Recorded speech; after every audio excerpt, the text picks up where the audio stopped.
Dr. Faber, in the September issue of the Gloom, Boom and Doom report, you said that the future will be a total disaster with a collapse of our capitalistic system as we know it. 3 months later, do you still stand by that assessment, or did you underestimate the power of the governments to shore up the global economy?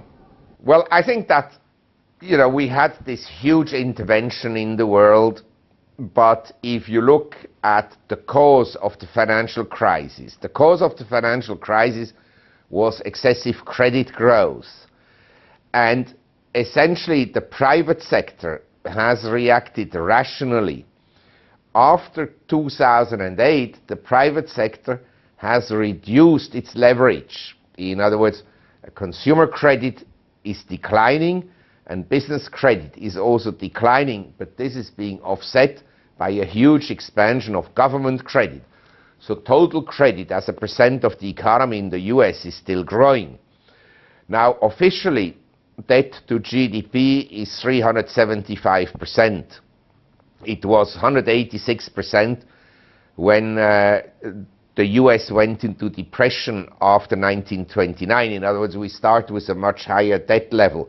In 1929, we didn't have Social Security and we didn't have Medicare and Medicaid.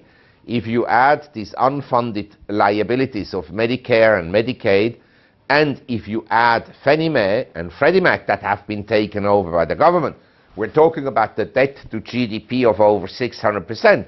In my opinion, in the long run, this is not sustainable. Something will give, and they'll have to print money, and the fiscal deficits will go up, and the problem will be one day that when interest rates go up for whatever reason, and maybe next year or in 3 years' time, the interest payments on the government debt will balloon. And in, say, 7 years' time, the interest payments on the US government debt will be between 35 to 50% of tax revenues. And then you are in a huge mess. And so I believe that to get out of this mess, they will monetize, and they'll have all kinds of stimulus packages, and they will lead to high inflation, and the standards of living of the typical household, the average household, will go down, and it will enrich a few people, the elite, essentially on Wall Street. But then to distract the attention, the US will escalate its war efforts, and then will go into war in the world, and then the whole thing will collapse. But, it can be in 10 years' time, could be in 5 years' time, could be in 3 years' time, could be 12 years' time, who knows? But that is essentially my long-term, very negative view. Now, as an investor, you can't sit there and say, oh, then I don't do anything at all, because by being in cash, you have zero interest.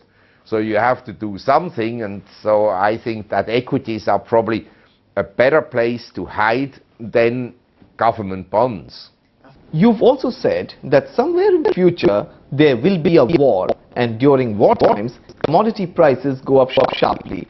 Don't you think the threat of war is exaggerated, given that nations have shown considerable restraint in international relations during this recession? Well, I think the interests of the US and China are further apart than ever before, because you have a essentially declining superpower, the United States, and you have a rising superpower, China. And the current superpower, the US, will obviously try to contain the rise of China, and China will want to have more say in global affairs. And you can see their expansion everywhere, in Latin America, in the Middle East, even in the Indian Ocean, in East Africa and so forth. So that will lead to tensions, in my opinion. And we are at war. We are at war essentially in Iraq, and we are at war in Afghanistan, Pakistan. And these are wars, in my opinion, where there's no solution. It's not going to go away. It will escalate over time.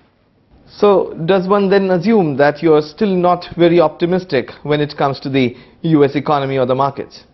Well, basically, the problem of the United States is that it doesn't produce enough compared to the whole economy, and that its net savings are very low. In other words, if you have two countries, or let's put it in more simple terms, you have two households or two businesses. One household spends everything it earns. One company spends everything it earns and pays out in dividends and borrows money to maintain the lifestyle of the owners or the family, to buy a car, to buy a house, to buy appliances, mobile phones, and so forth. The other household or the other company, on the other hand, out of its earnings, puts something aside and invests in education, or in terms of a company, in research and development, or in new plants and in new machinery and so forth. Who do you think in the long run will be better off? Consuming means exactly what the word says. Consumption is you have a plate of food in front of you, you consume it, then the food is gone. And saving is to put it, part of the food, aside for the winter time or for emergencies. And so, in my opinion, the US has badly abused its power to borrow money, basically, and has not saved at all in the last few years. And when you continuously dissave, then obviously in the long run, relatively speaking, your standards of living go down compared to countries like China and India, where you have a high savings rate and where people then build factories and develop their infrastructure and develop the educational standards and so forth and so on. So if you look at 1950, the US is up here and emerging economies are down here. And now the US is still up here, but it's not up much. And emerging economies, they've closed the gap. There's still a gap between the US and most emerging economies. But you look at educational standards in the US, in many states of the US, 20% of the people are illiterate. You know, this is, I mean, horrible.